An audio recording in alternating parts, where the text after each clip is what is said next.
When the Nation Speaks, the Roundtable Listen, Tuesday and Thursday, 10 p.m. Join the conversation that matter the most, live, unfiltered, unapologetic, with local voices and international minds. The Roundtable dive deep into today's toughest questions in society, politics, culture. Nothing is off limits. Your voice, your questions, your platform. Live on Wiz TV, featuring top panelists, Mr. Samuel Abu, Mr. Hamed Fofana, Mr. Cyrus Gray, Mr. Jai Blamo, and your host, William McGill. Heated debate, eye-opening truths, and real impact. Tune in to the Roundtable every Tuesday and Thursday, only on Wiz TV Live. The Roundtable, where every voice counts. When the Nation Speaks, the Roundtable Listen, Tuesday and Thursday, 10 p.m. Join the conversation that matter the most, live, unfiltered, unapologetic, with local voices and international minds. The Roundtable dive deep into today's toughest questions in society, politics, culture. Nothing is off limits. Your voice, your questions, your platform. Live on Wiz TV, featuring top panelists, Mr. Samuel Abu, Mr. Hamed Fofana, Mr. Cyrus Gray, Mr. Jai Blamo, and your host, William McGill. Heated debate, eye-opening truths, and real impact. Tune in to the Roundtable every Tuesday and Thursday, only on Wiz TV Live. The Roundtable, where every voice counts. When the Nation Speaks, the Roundtable Listen, Tuesday and Thursday,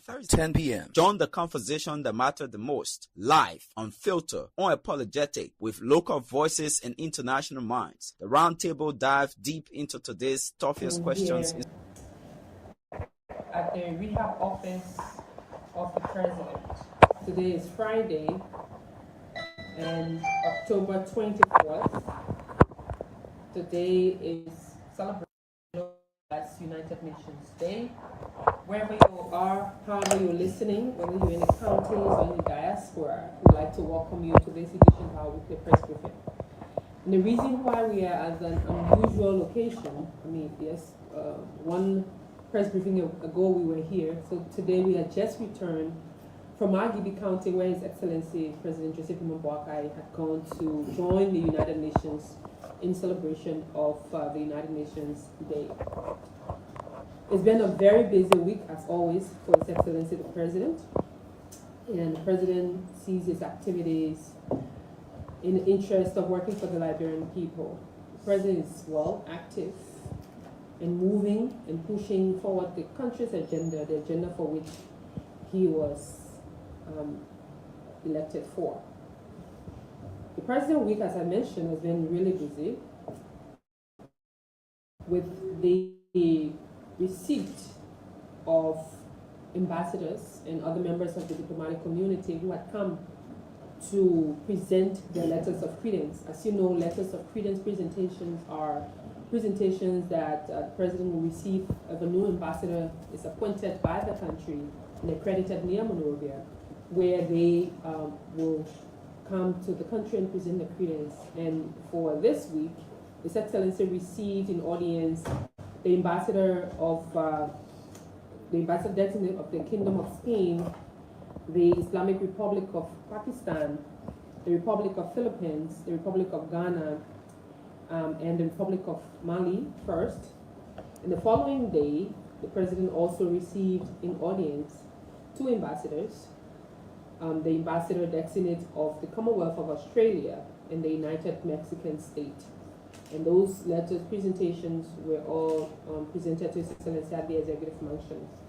For the President, this marks an important time of our country where members of the diplomatic community are working, looking forward to seeing, what contribution they can make to Liberia, especially on the diplomatic front. As you know, Liberia is a very important member of the global community, inclusive of the United Nations and other regional bodies.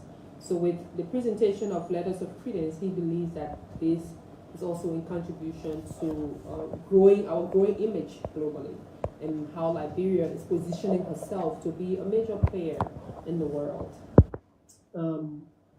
Following the presentation of those, the President also designated Honorable Samuel Sifkuya to speak on his behalf at the program marking the launch of the Executive Mansion Communications Internship Program, a program that the President believes will help public communicators, especially those who intend to join his communication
Councillor William G. Kippert, the Judge of the Traffic Court of Banga City, Bon County. Councillor Eric Molu, Judge of the Dead Court, Lofa County. Councillor Daniel D. Dolokelen, Judge of the Dead Court of Bon County. Anthony Colley, Judge of Criminal Court E, Lofa County.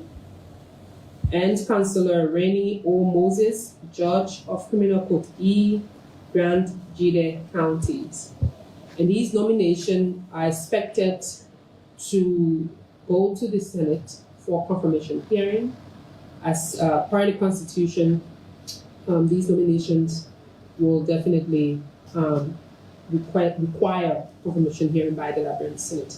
The President hopes that the Senate will give the nomination the expedited rule so that they can be confirmed where necessary to be able to continue the work or go to begin their work in the different jurisdictions so that the issue of the rule of law and accountability can continue unabated. In additional news, I'm pleased to inform the Liberian people that Liberia has received Mr. Kilmer Armando Abrego Gracias on humanitarian and temporary grounds. I therefore announce that the government of Liberia is hereby announcing a decision to receive Mr. Kilmer Armando Abrego Gracias on a strictly humanitarian and temporary basis, following a formal request from the government of the United States of America. The decision was reached after extensive consultations with relevant national and international stakeholders, reflecting Liberia's enduring commitment to upholding the principles of human dignity, international solidarity, and compassion in times of distress. Liberia's actions are guided by both international humanitarian norms and its own long-standing tradition of offering refuge to those in need. As one of Africa's oldest republics, Liberia has historically extended protection and goodwill to individuals and communities needing assistance, including the African freedom fighters and democracy advocates who once found safety on the Liberian soil. The government of Liberia welcomes the United States acknowledgement of this humanitarian act and notes that this action was undertaken voluntarily and in good faith and solely on humanitarian grounds. The decision underscores the long-standing friendship between Liberia and the United States of America that is built upon shared values of humanity, freedom, and justice. Liberia remains committed to strengthening international partnership and promote lawful, humane, and sustainable approaches to global protection and humanitarian cooperation. Thank you. Finally, I'd like to inform Liberian people that His Excellency will, on Monday, depart Liberia for Paris, Republic of France, for an official state visit. He was invited by His Excellency, the President of France, Honorable Emmanuel Macron. The President leaves and will return immediately after his engagement. Thank you all. I'll take your questions and please, as usual, state your name, your institution, and the question. Thank you. Good afternoon. Okay, so my name is Princess Casida, and I report for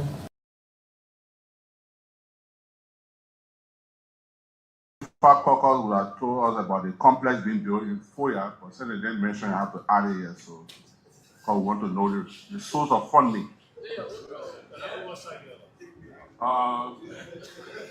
Presiding, we have a problem in the country, and the problem is facilitated by taxpayer money.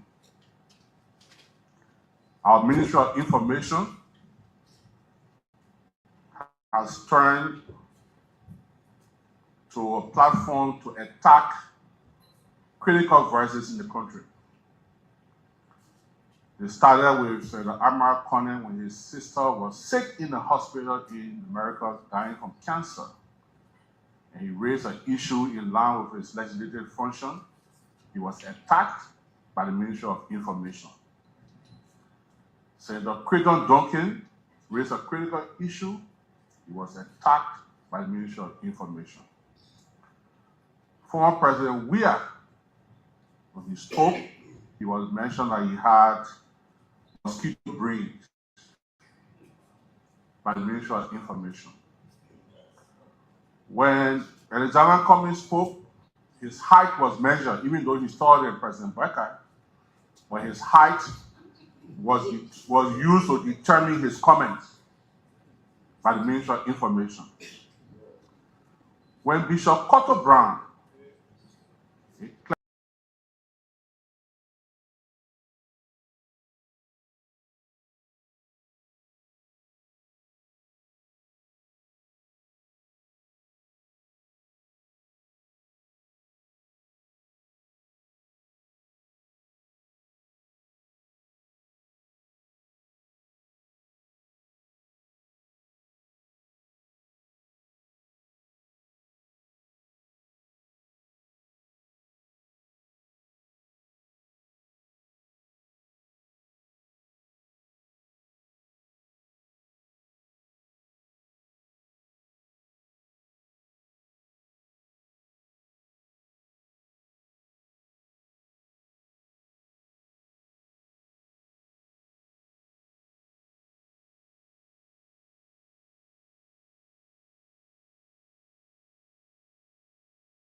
We said to the public what Brian McGee has been telling him. I think there should be no different standard for big men in this country and different standard for small men. The police is challenged to make sure that it reaches the bottom of the scale. Because against the victim, they have established she was raped, 14-year-old girl. Just as in 1898, a 14-year-old girl was raped by Mr. Coleman. You haven't said, but I'll be behind this case until we reach the end. From here, I'm going to the LGBV unit of the Ministry of Justice. Yes, I want to say to the public that since my daughter has been raped and was accused by this man, Brian McGee, they have not been updating me with any information. They have not asked me. Even when the incident occurred, Brian McGee came to me on September 9 in the night to come and apologize to me. He did the apology in the presence of people at the 15, where they can admit, all those that were there will admit that he did it he apologized because he wanted me to talk the case in-house, to drop the case and then we'll talk it in-house. I said, no, you cannot rape my daughter, then we'll go and compromise. I told him that. The next thing again, the security of that area, 2 security men, they gave me full information about his car was his person on Saturday. And they told me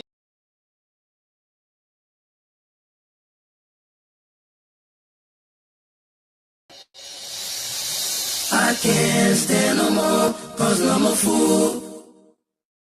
I can't go to school, cause no more money. I can't stand no more, cause I'm a fool. I cannot go to school, cause no more money. Hey yo, excuse me Mr. Genevieve, I wonder how you make your headlines in the press release today. Although I read the news every day, but I'm really still getting confused now, and I just wanna ask you some questions. Oh, they say pay some money, they say pay some presidency. Et c'est based on technology, et c'est based on war. Tell me, we got major headlines. Oh, we got major stories. Yeah. There is no job, no money for hustlers. We got major headlines. We got major stories. We got major headlines and major stories right here from Liberia. We like to say a pleasant good evening and welcome to the round table. We are grateful to be back, and we are here with a lot of great discussions, great things to talk about, making news across our beloved country, Liberia. Let me say good evening to you, Mr. Abu, and welcome back to the program and this week's presentation. Good evening, Willie. How are you today? I hope you had a very good day. They told me the sun was really blazing today in Monrovia, and you people had a very good weather. And for us here, it's getting cold a little bit, mild cold. Maybe we'll experience some more when we get into November. And today, I know many things have been happening in Monrovia, and we'll have a time to start looking at some of these things and strictly our opinion and what we feel about some of these stories that are trending in our country. My name is Samuel Abu. We are here on Waste TV. We come every Tuesday and Thursday. We invite you to please come, tune in, and view with us. Give us your views. We have the numbers posted there. You can call and give your little view about what you feel. If we're not saying what you want us to say, maybe we'll try to intertwine with what you are saying so that we can get a good figure. We are not here to fight. We are just here to make sure that we give our opinion. We are not in favor of anybody. We look at things as they are.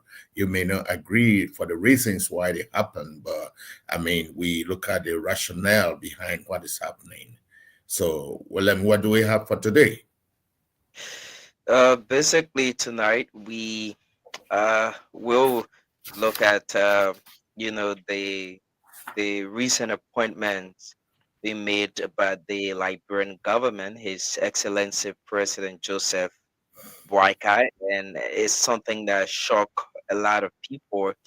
And we saw former Mines and Energy Minister Whitmore being replaced also in the recent appointment the president made at the Ministry of Mines and Energy. That is something spark debate, and some people turned that to be because of corruption. Some people turned it to be principal mandate situation, and there's a lot of other things attached as it relates to the recent appointment, especially there at the Ministry of Mines and Energy. And basically, we will later on just throw a little light on the acceptance of us have Of Vadran Kilma Abrego Garcia, the El Salvadorian. Yes, a Vadran citizen, and we will look at that as well. And so far, we be able to give our own opinion on these issues across our country. So that is it right there, Mr. Abu. Okay, thank you very much. I think I did see the press secretary to the president reading the appointments, and I know yesterday the internet, the social media was filled with comments, appreciations, and also maybe condemnations and various opinions on the replacement of the mines and energy minister in Monrovia. What actually happened there is that the court of public opinion is taking shape even more than the social media in Monrovia, because we have a lot of people who are always in favor of certain things and they get stuck to it. There are some people who are saying the present government is corrupt, but they cannot show us where the corruption is going. Yes, there was a there was an audit report that came out on several of the agencies, and every audit report sometimes will always say that there are shortages of money, misappropriation, misapplication, and all of these things. And sometimes some people are held accountable for it. Sometimes not because the audit report has come out, so people have been fired because of this. From what I'm reading and from what I hear from people both on the social media and people I talk to personally, they are saying that the former Mines and Energy Minister is a credible guy. He has a very good record for advocacy, anti-corruption, and all of these. But one thing that is happening these days is that every time President Boakai replaces people are calling it dismissal. I don't call it as a dismissal. You know, whenever the people are replaced, people are feeling that those people were replaced because of corruption. Most of the time, it is not corruption. There are many things that would happen that people will have to be changed. Because when President Joseph Boakai appointed you, which is his constitutional right to appoint you at his will and remove you at his will. So if you are removed, it doesn't necessarily mean that you were involved in corruption. There are many other things that people can do that can make the president take a decision to replace you. Let's say, for example, there was a case with Mr. Arthur Masekwe. It came a long time. They said they were investigating, so therefore people would have ruled that to corruption. But later, I understand he was cleared by the LACC. But then at the same time, the confidence that the president reposes in you, when you put a crack and crevice in that confidence, sometimes he takes a decision because it has an impact on his government. People look at him to be somebody who is moving in the rightful direction. So it happened also to other people. But in this place, let's say, for example, when Magee was removed, Brian Magee was removed, it wasn't because of corruption. His own was all in the media and this and that. The president decided to suspend him, and later he replaced him. You see, we have to start learning some of these things, some of these languages, and we use them appropriately instead of saying people have been dismissed. I don't think Mr. P was dismissed.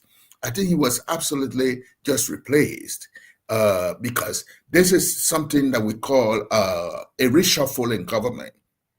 Many areas of government were affected. And for them, 3 of the ministers and the Minister of Mines and Energy were removed.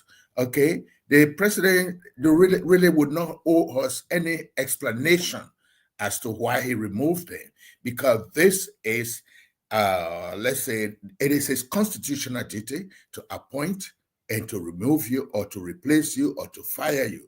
Sometimes if it is in the area of corruption, definitely sometimes the president says, oh, the president was removed for administrative reason or for corruption or for some complicity in corruption, in corrupt act or other thing. The people can be removed. But for the interest of Liberia, like yesterday, I think I understand a lady came on and said this is a man of integrity and this and that.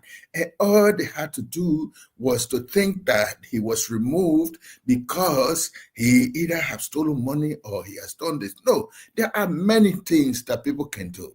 Let's say, for example, I appoint you. William, I told you, do this thing for me in Monrovia. You are in Monrovia. And you decide to do contrary. And it has, whatever you do contrary has an effect on me. You don't have to steal money. You know, sometimes disrespecting me, you know, failure to follow instructions. Sometimes it could be reasons which the president has no obligation to explain to people. Maybe if Mr. P can take his time and make an appointment to see the president will directly tell him why he removed him. Maybe he failed to follow instructions, because failure to follow instruction is also a disobedience, okay? Either sometimes he did something, he was warned earlier by the president, don't do this again, and he went ahead and did it. So it doesn't mean that he took money, it doesn't mean that he stole money or he stopped money coming into Liberia. you know. So I just want to bring this information to our Liberian people to understand that sometimes leaning one way in everything is not always the fact, you know, because this code of public opinion in Liberia makes people to start believing things that they really do not try to look for the facts, okay? So I think he was just replaced. The president no longer, not that the president doesn't have confidence in him. The president do have confidence in him, but not to do that particular job. He has confidence in Mr. Gafwan to be the Minister of Finance. He has confidence in Mr. Pierre to be the Minister of Information. When he loses that confidence in you, he removes you. And the losing the confidence is not necessarily because you stole money. It could be because you failed to follow some instruction he gave you, or you failed to act in consonance with the integrity that he puts on you, you know. So once you are not working, that he feels that you are not cooperating with him, you know. So why do we want, the man says the rescue government and they are moving forward. And I will always remind you, President Barker says, as long as they are running behind me to do good, I will keep doing good. When they stop running behind me, they will all stop. But for now, he will keep doing good. So at this moment, I still believe that Mr. Pei, the minister, was not removed for corruption. He was removed because the confidence that they had reposed in him, and maybe that does seem to find his integrity.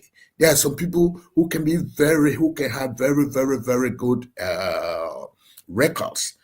People have integrity, yet they are disrespectful to other people.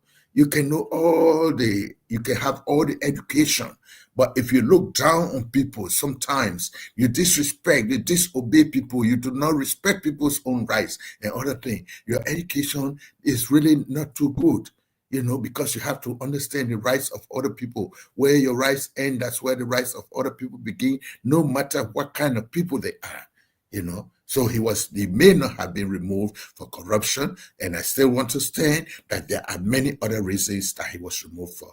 If they had removed him and said, okay, well, he has been dismissed, the president put somebody to act, but he did not put somebody to act. He immediately replaced him with another person. So there are more competent people, and therefore he has more confidence in that person he is bringing in than you. Before, you had the highest level of confidence, but because of some reason, he no longer trusts you to that extent. So when they say trust, it's not necessarily about stealing or not stealing, but it may be about disrespect, failure to follow instruction. So let Liberians know that as of this moment, let them leave the wine. Okay, because as I see, we got more people who are saying that he was a man of integrity. They are praising a man as if he's just lying down in his casket, because sometimes the people lie down in the casket, people talk all the good things about him. Nobody wants to see the ugly things. But he had some flaws with people. He has certain things, and that he has been hiding. You know, there are some people, you put them in a big place before you can know who they really are. So therefore, at this moment, he was removed and replaced immediately. This boat the rescue mission is on, they have more players than the slots available on the field or on the court. So once you are removed, somebody is placed to do your work. The government got to move on. They can't keep you, they're doing investigation, so you sit down, no, somebody has to do that work. When the investigation goes on, when you are cleared sometime to come back, the first thing is you have injured the confidence that they had in you by just making it, the president's heart to break and just say no, you know. So that could be the reason. So I think many people are saying, did you hear other reasons in Monrovia, William? William, are you there? Okay, I think he's having some internet problem, but we will just say that this, the energy minister or ministers were not really removed because they stole money. They were working as a team. Maybe that team decided not to follow the instruction, not to follow instruction. They failed to do what the president wanted them to do. Sometimes some people can come to see the president. The president will say, no, I'm not in the area of energy and mines. You'll go to the energy minister. The minister decides not to see those people. Or the minister, and when the president sends the people to you, he expects to get a feedback. Sometimes you waste time, you don't see these people, or sometimes what the specific instruction the president wants you to discuss with the people, you discuss something else and you start doing something different. So once you fail to follow the instruction, if I am the president, I will remove you. And when the Liberian constitutional oath is that, I have the constitutional right to appoint and to remove. I owe nobody explanation to the reason why I remove you, because they say you are at the will, your appointment is at the will of the president. So anytime the president decides to remove you. So if I were Mr. P, I would just decide to sit down and find the time to reach to the president. He shouldn't do it the way he did it the last time with Ellen Johnson Sirleaf, where he had to put a roller skate under his shoes and started running to another party. That was unfair. That is not a true politician. I know you can have standards that you set, but one thing you have to understand, when you set these standards, there are national standards that you have to work for. There are certain things that you have to keep, because if you start doing the roller skate team moving from one party to another party, because this does not happen your way, it means that you do not have any integrity. You do not really look at people. You don't hold people in esteem. So I hope he doesn't do this. I heard some people say, it's coming to be something. William, you are not living at a time when I remember, I hope it doesn't come this way to make Mr. Pay become like a recalcitrant person to the government and go around and be talking things that he got no reason to talk. Those were some of the reasons that brought a war in Liberia. I remember it was in 1983. For those who could remember, maybe people of my age or maybe a little younger than me, Samuel Doe at that time, he was the chairman for the PRC, and the late General Kwenkwa was the commanding general of the army, and the PRC was a 17-man gang. They were running the government. They appoint other people. They were there. Now, Doe was the chairman. He decided to remove Kwenkwa as chief of staff of the, no, not chief, commanding general of the army, and he brought him down, I will not say down, and reappointed him to be the Secretary General for the PRC. People who knew Kwenkwa, he's a strong man, no, that man cannot do that work. They infused bitterness into Kwenkwa to make it look like Kwenkwa is not supposed to be Secretary General. He joined the group. They all became the 17 men. They grew, they had a coup, and they all gave one another their jobs. So what was wrong if he was really committed to having Samuel Doe as his chairman? He was to be cooperative and agree to be the Secretary General. But he refused to be the Secretary General, and tension started moving all in the city. Then it started becoming a tribal thing. Because he is belonging from this country to this country, he's doing it. So Samuel Doe had nothing to do. Let me just bring you a little history. He had nothing to do, so he started to fight back. Okay, so every time there were state-managed coup d'etats, they said, nah. And Kwenkwa, he was targeted. So he ran out of the country. While he was away, some of his tribal men they still continue with that thing. Oh, that's the same thing. Now it started becoming a tribal and a county team. Then people started targeting particular group. As it started, people who were in the military and the security branches of government coming from Kwenkwa's lineage, some of them started leaving the country. Some of them started having the heat of it because some of them could not handle what was happening. They started leaving. That's how they formed their group outside and decided to go for training, and Chancellor came and took advantage of it, and they all went and came back. When everything happened, whoever did, they still remained the same people. The Chancellor came, he became president, and they were just the same group of people under them. None of them could even handle anything. So I don't want this pay business to be something that people going to run a lineage of the say, oh, Joseph Boakai is bringing in the Kisi people. He doesn't want to see the Nima people. Then they start creating those kind of views. That doesn't augur well for our country. It doesn't augur well. Let Mr. Pay shut his mouth, sit down. We know that he is an engineer. He is educated. He has a profession. He can decide to open his own firm and not to only wait and see only government he can work for. Let him show his dues that it is not only he works on the government he can work for. He's good in mining. He's good in the energy production. He can establish his own firm, his own company, and start working on a low key. If he decides to remain a member of the Unity Party, okay. If he doesn't want to remain a member of the Unity Party, he can kick himself out and decide to be a private citizen. He was not born to be Minister of Energy. He was not born to be a member of the Unity Party. He can become a private citizen, because this is what some people still do not understand about Liberia. They feel that it is only the government that can employ people. If you are not in government, then you're not working.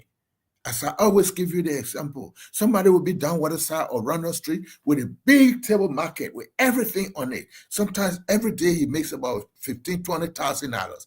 Somebody who works at the Ministry of Finance or Ministry of Transport that only making $75, he comes around.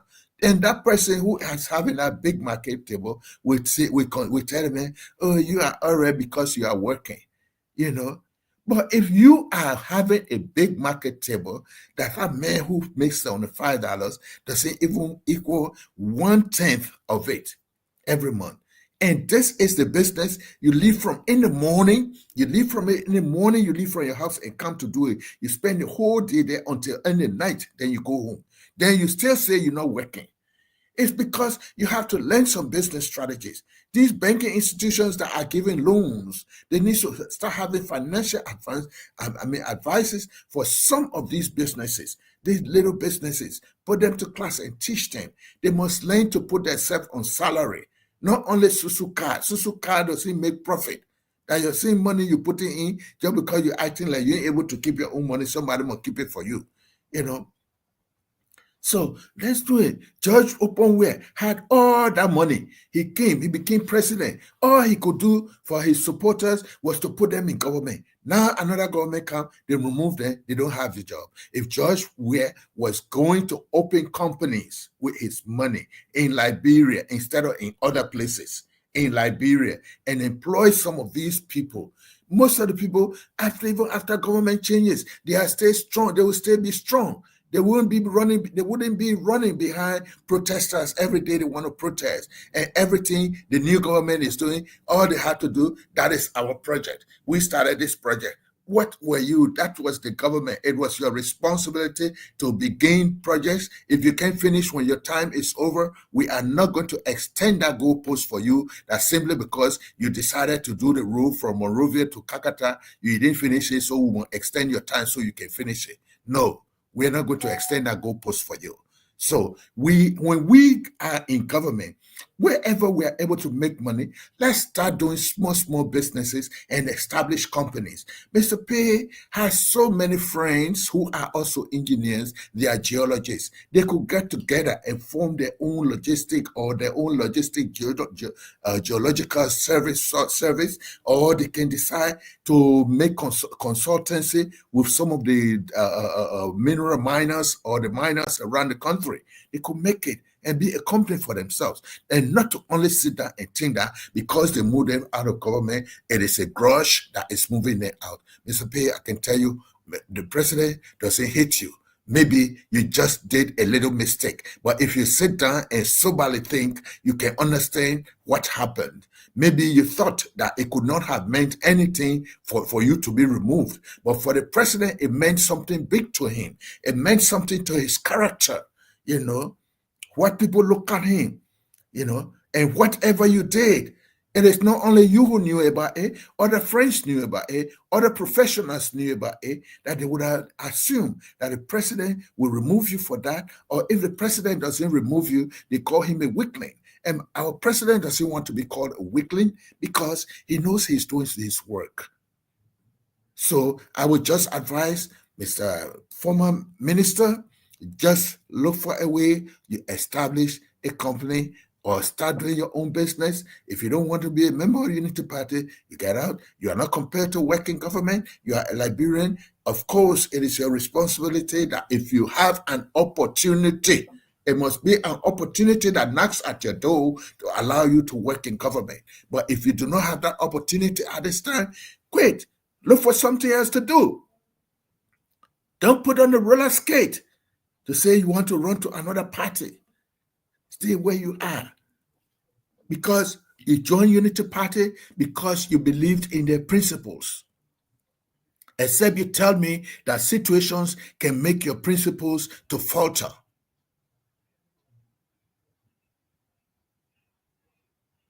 So that's all I have to say. I think it was something good that the president did, remove him for a reason. Even in the Constitution, remove our people, they say for a cause. The cause is the person who appoints you that determines that cause. You may decide to go to court for institutional cause, but at the same time, for you, it is the president who appointed you at his will. He has so many other geologists. You see, as soon as he moved you, he brought in Mr. Timber. He brought in another person. And luckily and blissfully, it is another person from Nimba County. That's your own brother. Don't create hate when your brother comes to replace you. Somebody already said, I saw in one of those postings, it is Jeremiah Kun that is working. Jeremiah Kun is not making appointment. They say President Boakai appointed the people, not Jeremiah Kun. So, Mr. Pei, don't let nobody, you're an educated person. Don't let somebody put fluid in your head. Keep your brain.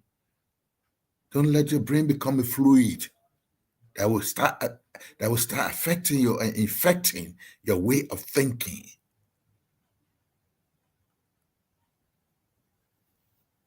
Well, you still finding the internet problem. Okay, then I will go next. I'll go to my next topic. This topic about Kilma Abrego Garcias. This man is from, I will call the place, he's from El Salvador. He came to America as a youth. He strove away to come in.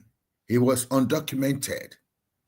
To bypass the system, he decided to marry to an American citizen, which is a sure way to receive the benefit of your permanent residency, and eventually you become this.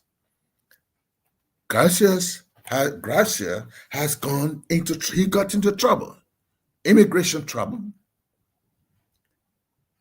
Apparently, he did not become a citizen. Maybe he was just holding on a green card when this problem came. And once you hold a green card, when problems like this come, right after you finish serving your term, they have to deport you. But knowing very well that Mr. Cassius, in his country, he has a long-running problem there that he cannot return there and be safe. So there are many of these cases in the immigration benefit system where people come as asylees, they come into the country as refugees, and when certain things happen, they cannot go back to their country. Now, President Trump, in order to push his agenda in the control of immigration, when he came in first, he started deporting people in mass, only to come find out the government was getting a lot of lawsuits for their clients. Okay, because if a client continues to be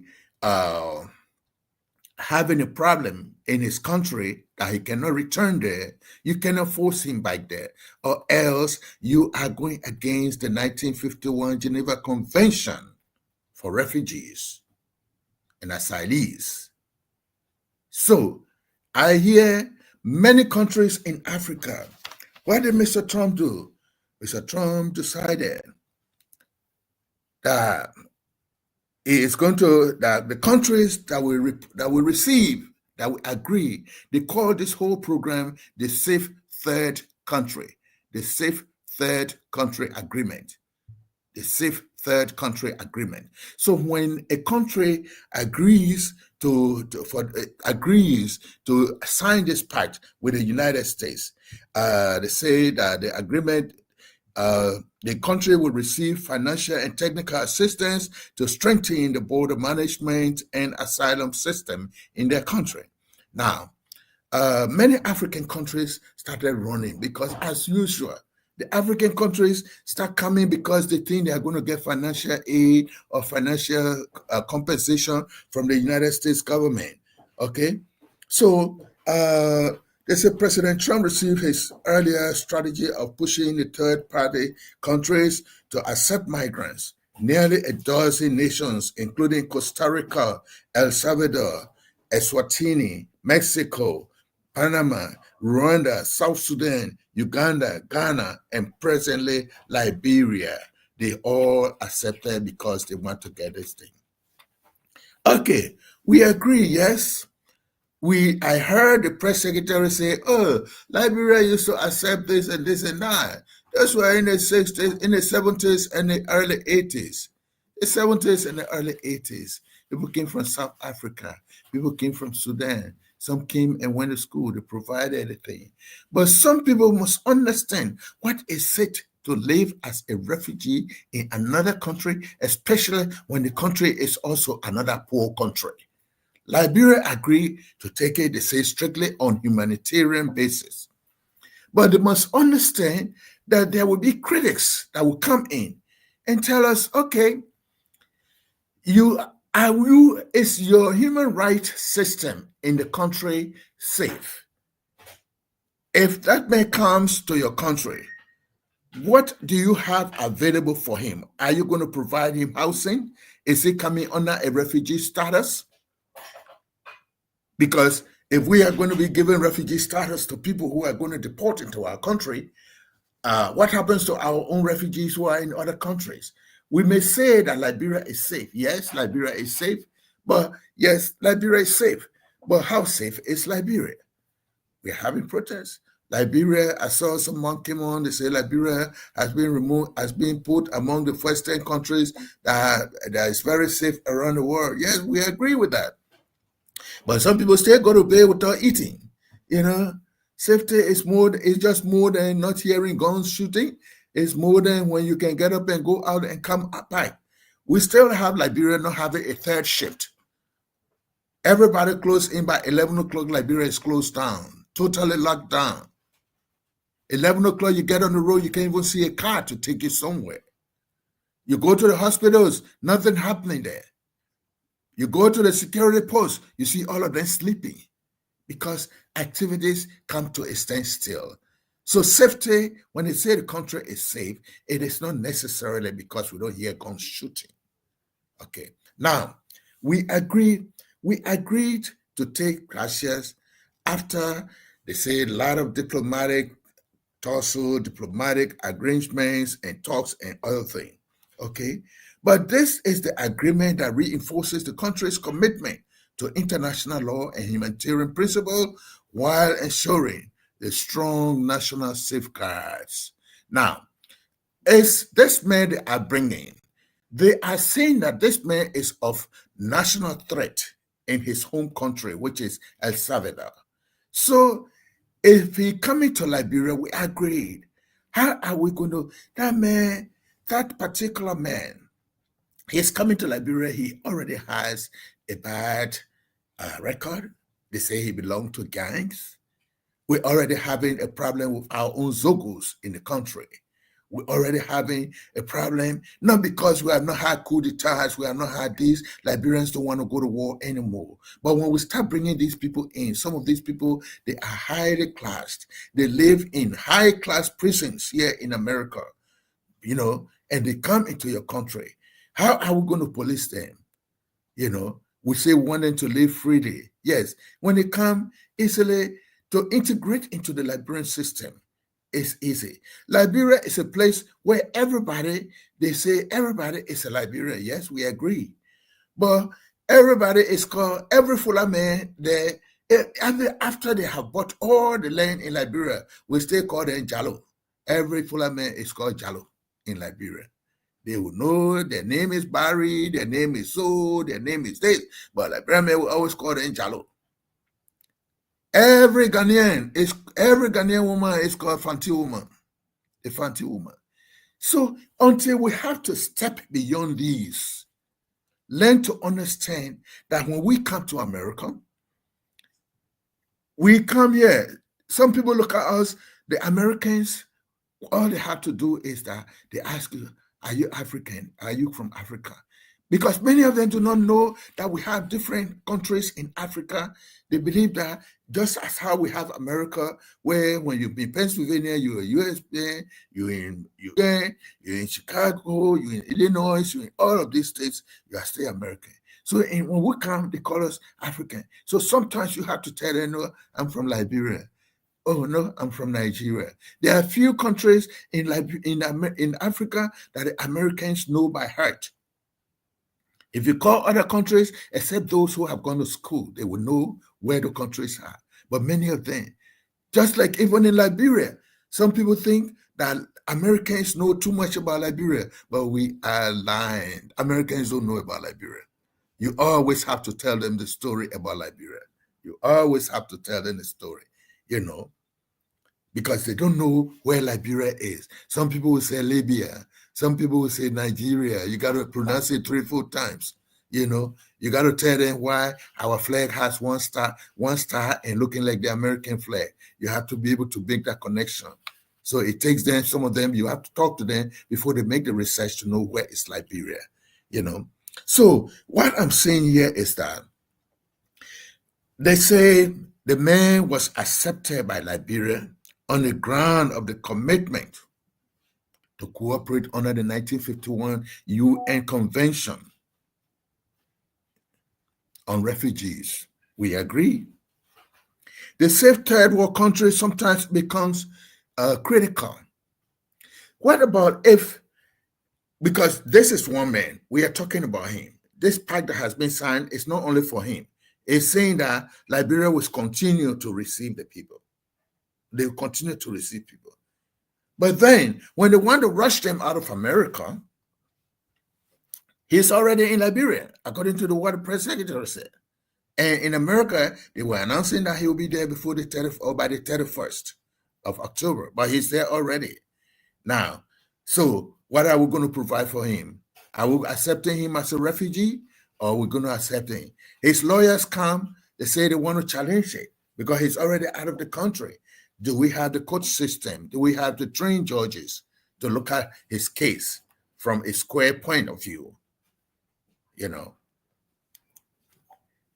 because let's imagine they took 14 refugees or 14 deportees to Ghana after Ghana signed the treaty. But after the people arrived there, Ghana changed its mind. Ghana changed its mind. What are they saying? They found out that out of the 13 people that went to the place, out of the 14 people, one is a Gambian and 13 are Nigerians. Let's imagine these people were fugitives from Nigeria. You bring them very close to the area where they left, where they ran away from to come into America. And where we have the West Africa, the ECOWAS thing, we have the free movement in ECOWAS, where if they were looking for them in Nigeria already, and the Nigerian security can come enter Ghana and grab the people and carry them back home to go persecute them. So Ghana cleverly played the game. They said, well, we did agree with you, but when you're bringing the people, you did not tell us. You gave us a very tight schedule, tight notice. They didn't receive the people because they just, as the Americans come, they bring them in a cargo plane and just drop them and leave. As long as there's immigration there to sign, you sign for them, they take the handcuffs off their hand, and they are left with you. They are left with you now. So what did Ghana do? Ghana sent the Gambian man back to his country and sent the Nigerians back to their country. So what is the agreement like? Is this agreement approved by the Senate? This is more than beyond foreign, this is a foreign intervention, but it's beyond foreign policy that only the Minister of Foreign Affairs and the President can see. But this should be something that should be going into our Senate to be discussed. Our legislators need to discuss it because they are saying that in compensation for receiving these people, you are going to get financial and technical support. So if these ones come in, if the next thing they're going to do, they are going to send to Liberia people who from Ivory Coast who are against Ouattara, they bring them to Liberia. And these things, we have to be very careful. It's a quick thing we did. I don't know what was offered, but this is something that needs to be more discussed more, even in the House. I mean, the Senate needs to put it on the floor to discuss it. That thing we say on humanitarian grounds, humanitarian is beyond. Are we going to go into our budget to take care of these people? Because as they come, we have to give them a welcoming package. That is not their country. Abrego Casillas speaks Spanish. We don't have a Spanish community in Liberia. And he's not going with his family. He didn't go with his family. They took him there alone. Are we going to monitor him? Because if he comes, he's supposed to be living as a free man. He's not going into a prison. Gracias will decide, and you will tell me within the next 1 year, Gracias is going to leave Liberia and try to find his way. He's from South America. He'll try to find his way back to America. You'll be surprised by next year when we're sitting here, I will tell you that Gracias is back to America, or in the next 2 years. El Salvador is not a very rich country. Their terrain is almost like Liberia. It's a poor country too. That's why people run away from there to come to America. They come in mass. They operate with gangs. Now that man goes to that place, he sets up a gun. Garcias knows how to operate a gun. He knows how to do counter security. These are things that they know from their gang thing in their country. They work against the security. He comes. Pretty soon, he gets into the Liberian system. Sometimes he gets married. But his main goal is to go back to his country. Even when the Spanish come to America, their goal is to go back to their country. They bring their family and they keep going back and coming. He's not going to stay in Liberia. But the arrangement, humanitarian grounds. What humanitarian grounds? Why did we make such a decision? Because this particular man was denied by Ghana. Ghana said, no, you're not bringing him here. Eswatini said, no, you're not bringing him here. Uganda said, no, you're not bringing him here. So where Liberia came from now, the name was not on the list originally. Where Liberia came from to just agree like that. To just agree like that.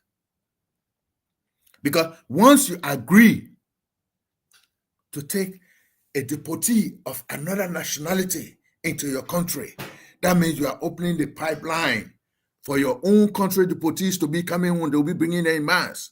They'll start deporting Liberians.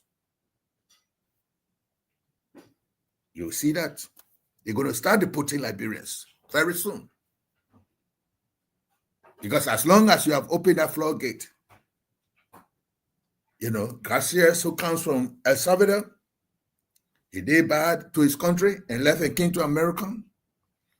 Did his thing. He was arrested, served his term, now to be deported. They said, no, if you carry me back to that country, his lawyer say, you carry him back to El Salvador, he's going to be persecuted. So, because he doesn't want to be persecuted, his lawyers fought, and then Donald Trump, the president of the United States, came up with his own strategy. Even though they signed the agreement in itself says the country that is receiving these people will have an absolute veto over the transfer. Ghana did not have a veto over the transfer. They transferred the person. Before Ghana, they said they just saw midnight, a plane came in and brought the people. So they did not make a sufficient arrangement for them. Now, you cannot send every nationality to my country. We will have to discuss it. A country that I'm not friendly with, we cannot bring them there. We know we remain our arms open. We can bring in Africans. But the distance is far. Refugee business, our press secretary was talking about, they all came from Africa. They're all black. We look at one another, we all look the same. The Sudanese were teaching. I think there was one of them who became the BGA director, the Bureau of General Audits at the Ministry of Finance, making a big decision in Liberia on our finances, fiscal policies.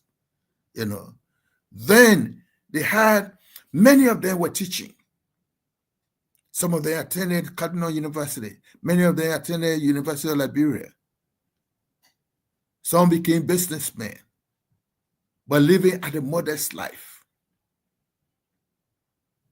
You can't get rich. This man, he has a fair color. His country is poor. He can easily live in Liberia. But we are saying, let that arrangement be studied, even at the Senate, before you make a decision. America threw this thing at many countries before. Because you are going to make fugitives from other countries will start running to our place. We are not yet in control of anything. We are managing in Liberia. We are managing. Nobody must tell me that everything is okay in Liberia. No. We are already having the drug business in that place. That man comes there, he becomes the agent for the drug for the drug cartels in South America, because they are all connected from Colombia, El Salvador, Venezuela, all of them in the places. So this decision to have him, okay, I applaud the president, I applaud the government for saying that was on humanitarian grounds. But they must not forget, President Trump has an agenda, and he wants to use your country to pursue that agenda. If you are not smart enough, he sent somebody from El Salvador to you. The next thing, they got 50 Liberians they're sending back. The next month, they got 100 Liberians they are sending back.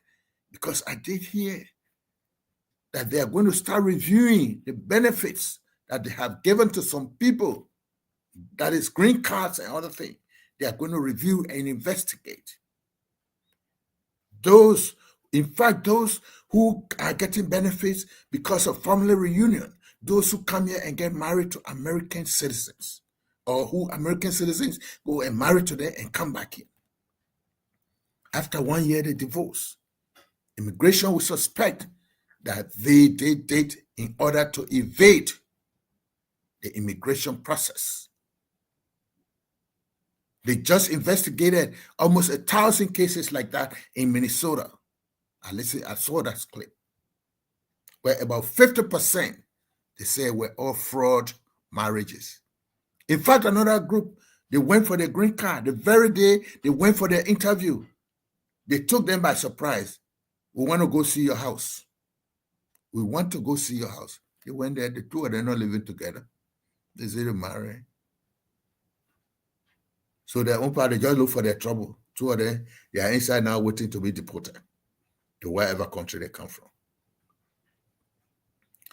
Liberia was named as one of the countries where that America named as one of the countries where many of their nationalities have overstayed their visas. They are targeting you. They'll start running up your citizens. And at that time, you can't talk. You're not going to talk because they brought somebody from somewhere else and said, oh, bring it. You open your arms, say, let them come. So your own country, when your own people, when elephants start eating your own baby, I tell you, you got to bring these people here. They come. That's what is going to happen. So we just want to say where Liberia need to reconsider that decision and make sure that the people that they are bringing are not threat to national security, are not threat to themselves, because the man comes in. Originally, we know that he's an El Salvadorian. We are going to give him work permit free of charge. We are going to give him work permit free of charge. We are going to give him provide the means for him to get employment. We'll give a lot of things. We'll give him green card or permanent residency free of charge. Allow him to stay as what? As a devotee or as an asylee or a refugee. Now, if he's a refugee, we have to accord him all of the benefits of a refugee and allow him to bring his family if they want to come to Liberia. So once you start with this person here, from another country in your country, just make sure Liberians are going to be on the way coming in mass. They are going to come. They are going to start deporting Liberians because at that time you cannot argue. Because one way they normally told people is that when you are on deportation, sometimes your lawyers can come and say, no, that person is not from that country. He only passed through that country to find a way into America. Or that person had a problem. If you carry him there, he'll be persecuted, or something will happen to him. And that is what the lawyers plead in the court.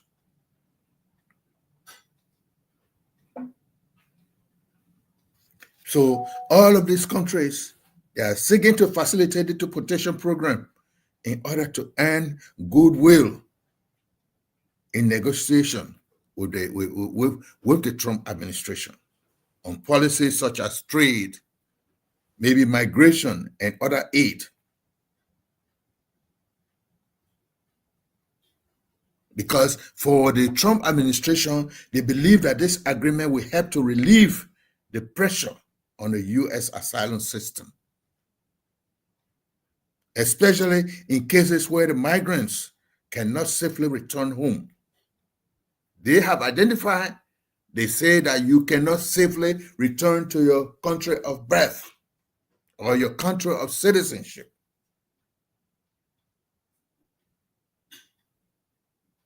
Or sometimes when your country refuses to take them. So before we get the next batch of people,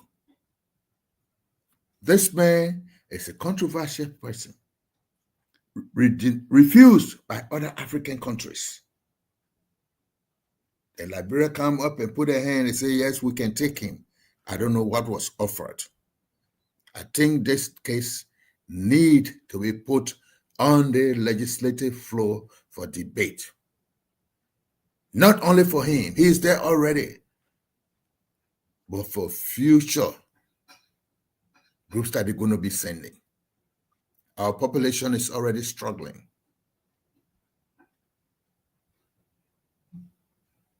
I stopped so far. William, do we have another thing we want to look at?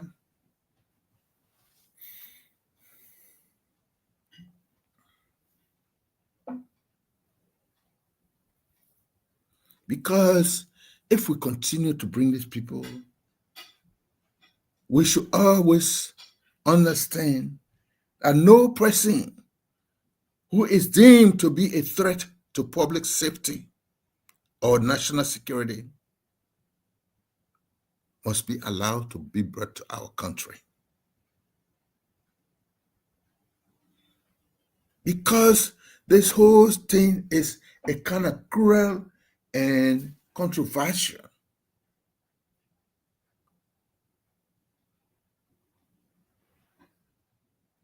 This agreement is really not too good for us. But because we are agreeing in exchange of financial aid, because we are still making US to feel that closing down USAID is affecting us. Other countries are finding ways to close that gap. We need to start looking for a way to close the gap.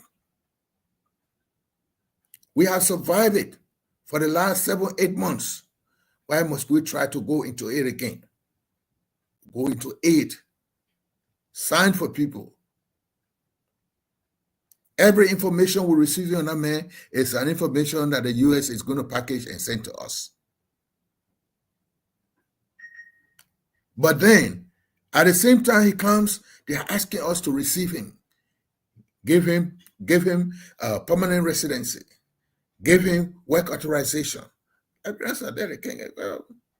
then, as soon as we have received that man, Liberians who are here, they have been holding on their case. They already occupying space in the different prisons. They will start deporting them. They say that country got space. They got space for their people. If they can get space for an El Salvadorian, they can get space for their own people.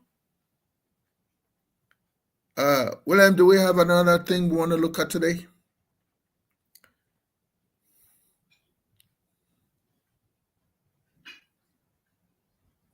Basically, we saw the court, leaving a fine on police IG Gregory Coleman, and I just want us to throw a little light on, the court's decision, as well as the situation with the police IG at the court there, where they fined $300 United States dollars for what they call contempt for defying criminal contempt for defying a lawful court order, and it was the verdict was rendered by George W. That's Peter W.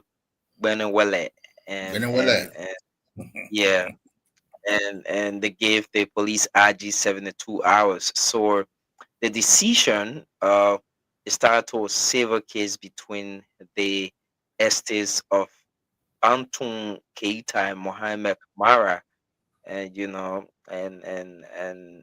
it is a situation that I think the court instructed the police to carry on some process, and I think it was not being done, and because of that, the court hold police IG Gregory Coleman for criminal for defying lawful court order, and he's to pay $300 United States dollars in 72 hours, and yeah.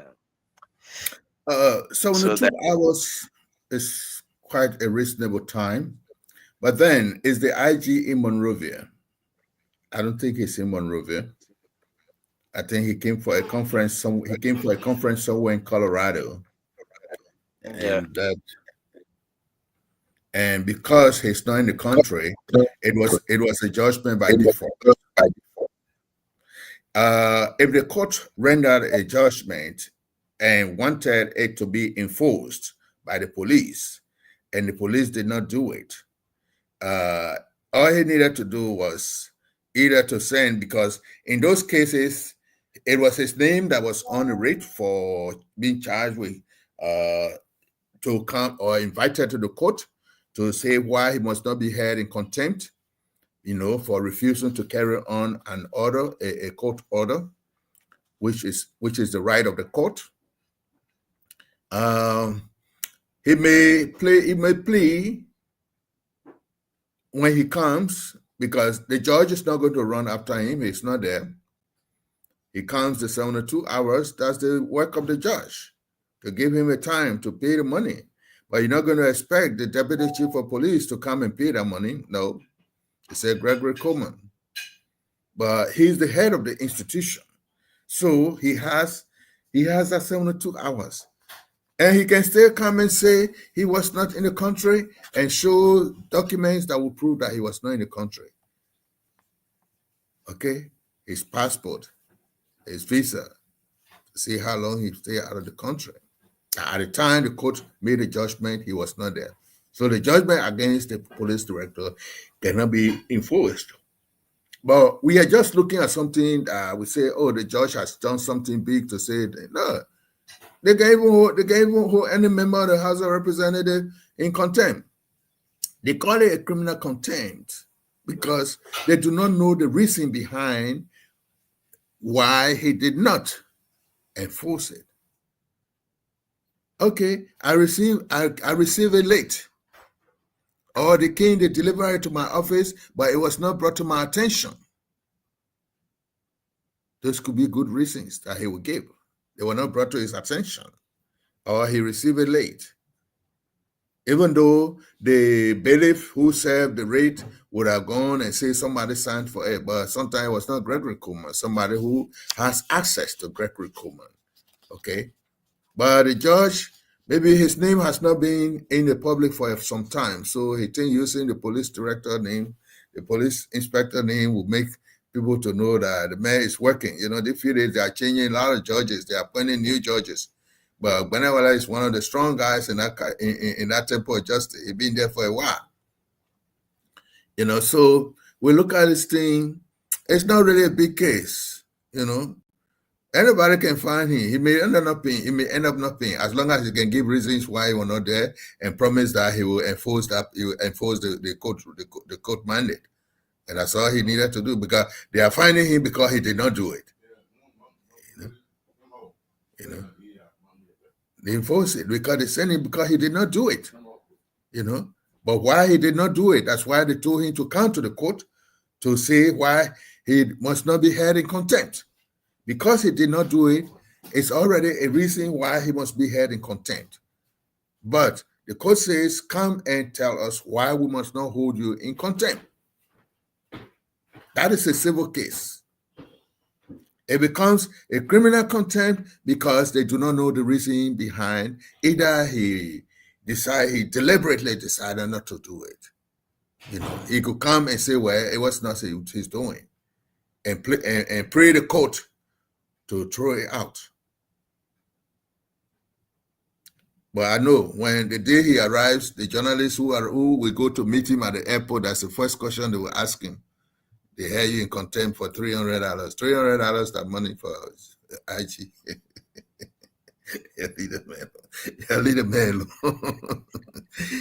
And Judge Gbenewala knows. He knows. $300 US for police IG to pay. Yeah. He'll pay. But he's not going to pay because he's going to have sufficient reason why he was not doing.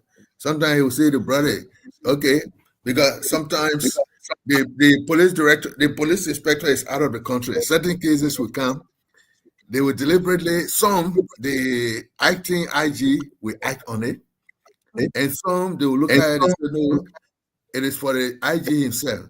So they put it down. So you call, they say the IG not here. But they know what is inside. So they receive it. That's why they can put an envelope in there and they bring it to you open. So I still feel that the police IG, yes, he was held in contempt because he failed to enforce court order, but all he need to do is to come and say why he did not enforce the court order. Sometimes the lawyers who are party to the case could be pressurizing the judge, Sometimes the thing came yesterday and the police IG is on his way out. And if it is a land case, sometimes they want to carry their own bulldozer, but the IG still sees it. The bulldozer comes in here. It may cause a little problem. Certain areas you bulldoze, there will be big problems. Certain areas you bulldoze, there will be less problem. Certain places can be big problem. Without bulldozing, the Sycamore Tree headquarters was something going to be big, But the police IG, not that he did not have it. He had it a long time ago. So he had to study the situation so that they can have less impact. When it started 3 o'clock in the morning. 3 o'clock in the morning. So those people who can walk from Newtown to come there, those who walking from Pinsway to come before the king, everything was already down.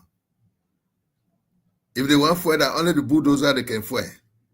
The next fight they can fight is just to stand and curse everybody, curse Joe Baka's mother and curse everybody, and say that government intention to do it just a witch hunt, They couldn't fight the bulldozer. So if the police IG did not see the people who are affected by this ruling, or those who the ruling is in their favor, they want just order the bulldozer to just go and clear the place. No, the police IG looks at it from a different angle, that he takes his time. By the time it can have small impact.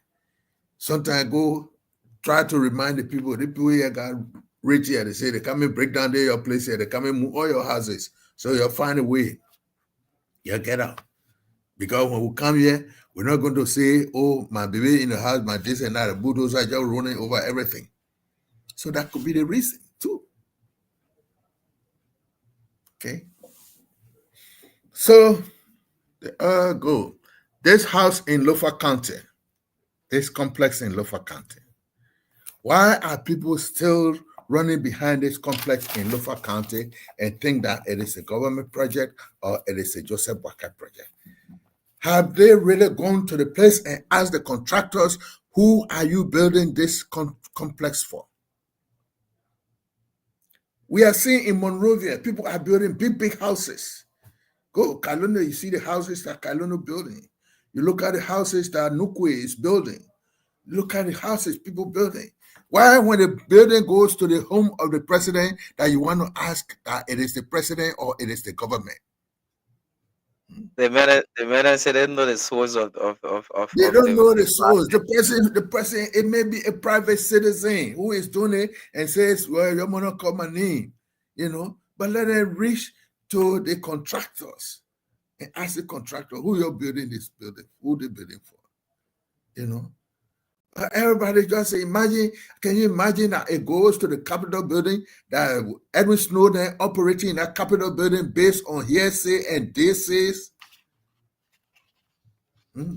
that they could take a flight to reach to Lofa to ask before they put it on their floor.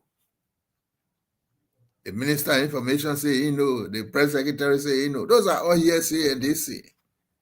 You find out for yourself. Or it must be a legislative mandate for people to go there to find out, when you can find out yourself so that you can make an issue. Or they want to tell me nobody from Lofa County or from Foya District got money to be able to build those things. And they all know that there are banks that can give loans to people, not only banks in Liberia. People can build those things. Why they say to build a complex like that could be a site for tourism in Lofa County. But they keep making the thing look like, the president is building this, the president. No. Go to the site and ask who is building these structures. Who are they for? When somebody said Mano River Union, can we say the Mano River Union? No, the minister came back. He said he heard. Later, he said he misspoke. I don't know whether he was talking from the side of his mouth. You know, and the thing is finished. He couldn't do anything. Go to the place. Because you can't be there, that everything government is doing, you only look at the negative side of it and not the positive impact that it's going to have on people. Electricity goes to Greenville. I talked to somebody at Sibe on Mississippi Street in Greenville. The person highlight, I said, oh, that generator, no, that LECO. I said, hey. But then it becomes CDC project. Every development is a project that came from down. We had all of these things in Liberia before. Can we say it is true pilot project? Because even though we destroyed a lot of things, there were some things that we did not destroy. The high tension wires continue to be in almost all those cities. They didn't take their part. But I still believe that we can do something better in that country.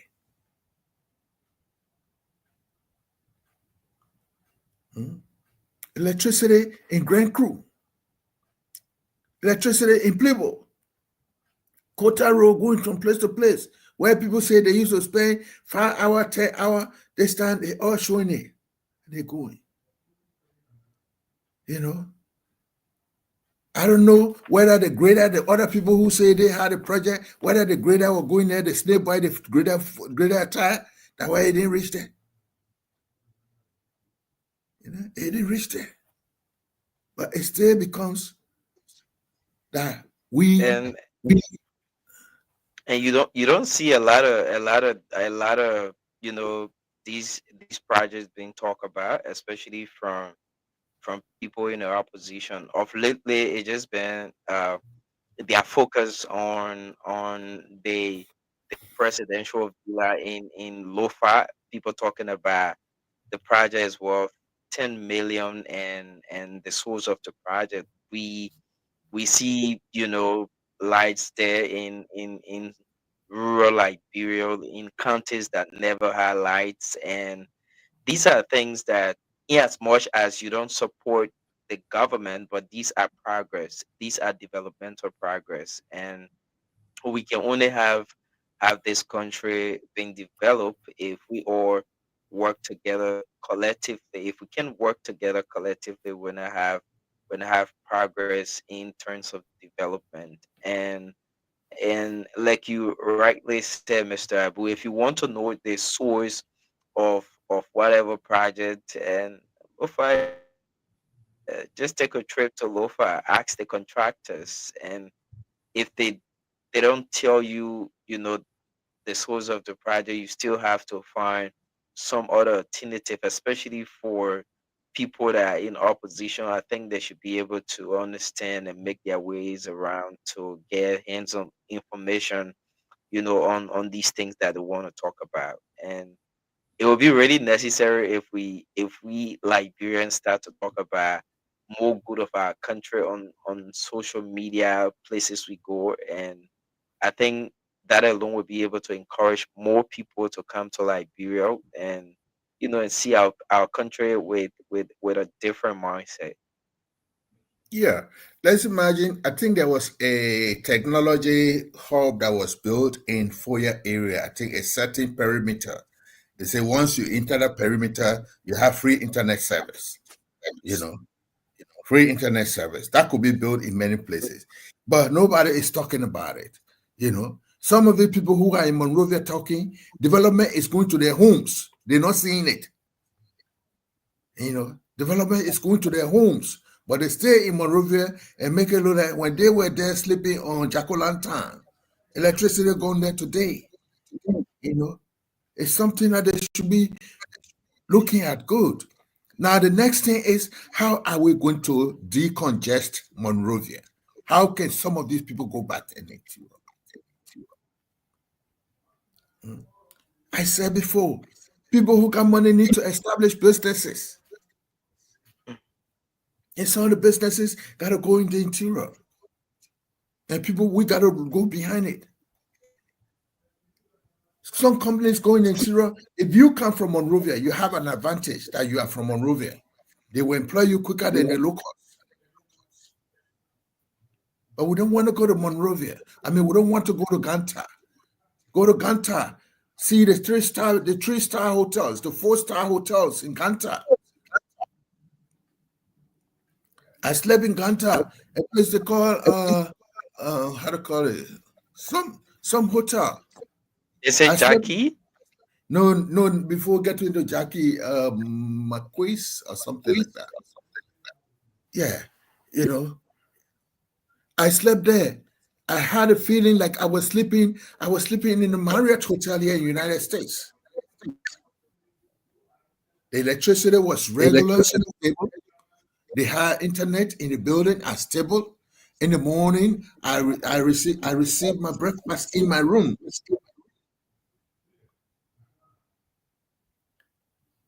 It was like a suite in the Marriott. You know? So, I mean, if these things are happening, people have to start looking at things squarely.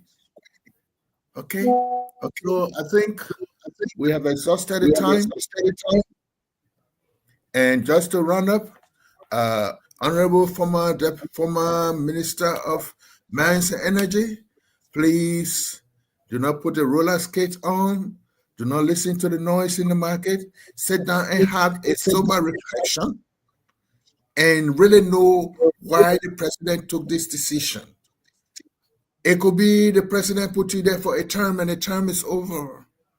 It could be that either he gave you some instructions and you didn't follow the instruction. But sit down and make some rationale out of it. Not only looking at it from your side, but from looking at it on his side. Because you were right, but also look at him. He is the one who has the hand that feedeth. He has the hand that giveth. So look at it from his side. I think he took this decision because of XYZ. Anyway, even though he was not right, I still believe that I can move on. You've had an opportunity to become a minister of mines. You are a geologist, going together with other people who establish your consultancy and start employing Liberians. The government job is not the only job for you. Unity Party is not the only organization. But remember, Unity Party is the one that gave you an opportunity to reach to that level. People, one thing you can be assured of, and I can tell you, a lot of comments that I read on the social media presented you as a man of integrity. You are a man of integrity. Keep that as the paper that gives you an A+ or A++. But it doesn't mean that when you're a man of integrity, sometimes you can't err. That you are a man who can fall and be able to stand up again. Show to us that you can stand up again. Don't let nobody influence you into doing things that are negative. Look at your Nima County as your one county, that's your county of origin. And thank God they put another Nima person there. You know, you guys have had the opportunity at that place. I remember there was another Nima man who was there before, Zaidege. I know Zaidege or something. You know, another geologist or mining engineer. So let's look at this. Look at the quality in you and say, I can move on. You are not born to be Minister of Energy. You have had the opportunity to do it. And you did it well, and many people are praising you. But just forget that the person who appointed you, he is the last man standing. He decides whether you stay there or you don't stay there.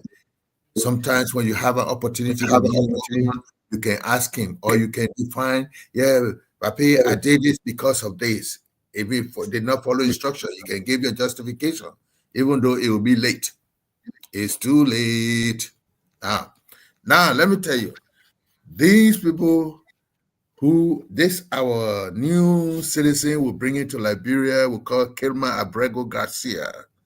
This El Salvadorian who has been deported, even though they are saying who was supposed to be deported from America to his home country. Now he has landed in Liberia seeking asylum.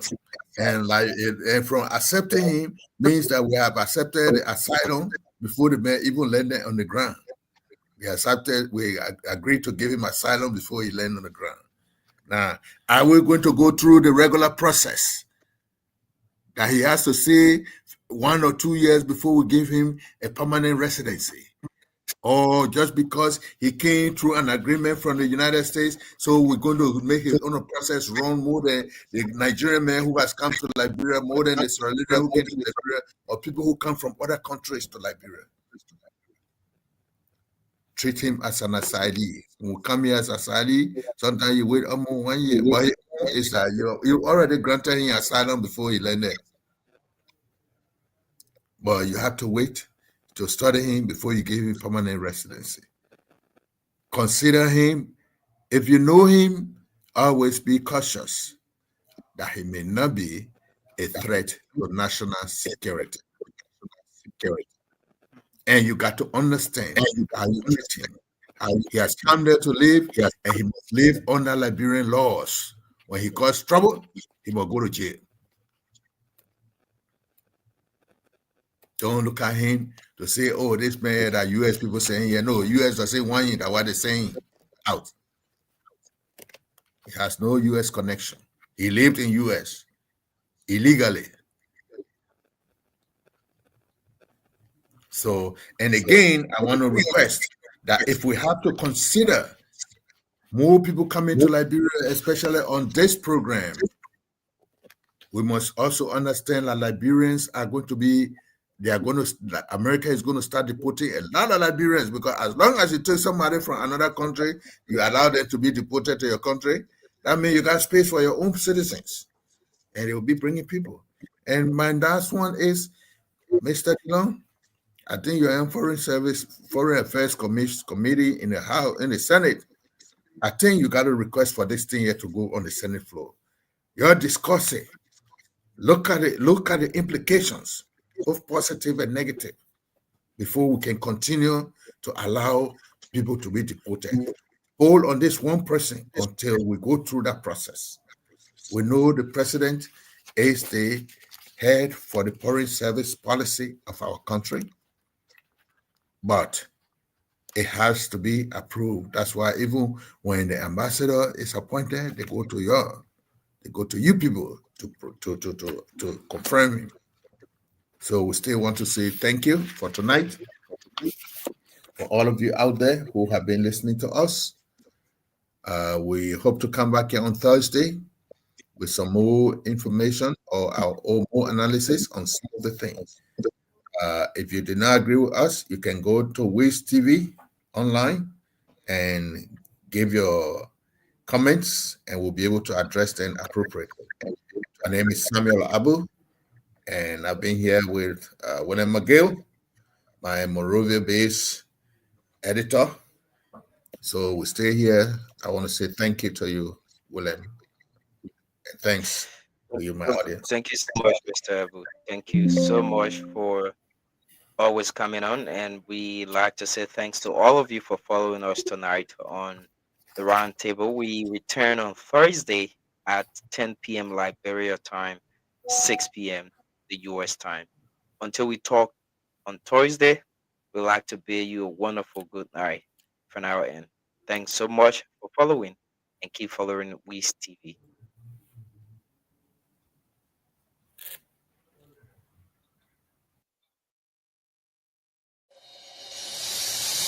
I can't stand no more, cause I'm a fool. I cannot go to school, cause no more money. I can't stand no more, cause I'm a fool. I cannot go to school, cause no more money. Hey yo, excuse me Mr. Journalist, I wonder how you make your headlines in the press release today. Although read the news every day, but I'm really still getting confused now. And I just wanna ask you some questions. Oh, is it based on money? Is it based on presidency? Is it based on technology? Is it based on war? Tell me, we got major headlines. Oh, we got major stories. Yeah. There is no job, no money for hustlers. We got major headlines. We got major stories. Yeah. There is no job, no money for hustlers. Come take up coverage, the rainy season coming soon. In the ghetto, all the houses are full of leakage, nowhere to sleep. Come and see the widow, living in the street with her children. Since the daddy went to war to fight, he never lived to see them. The children have no shelter, oh, children have no education. The children have no one to call their friend. The children have no food to eat. We are major headlines. Oh, we are major stories. Hey, yo. There is no job, no money for hustlers. We got major headlines. Major headlines. We got major stories. Major stories. There is no job, no money for hustlers. How many people do you love, man? How many people do you cherish? How many people do you help out there? Most especially poor men. No job, no money. No cause, no glory.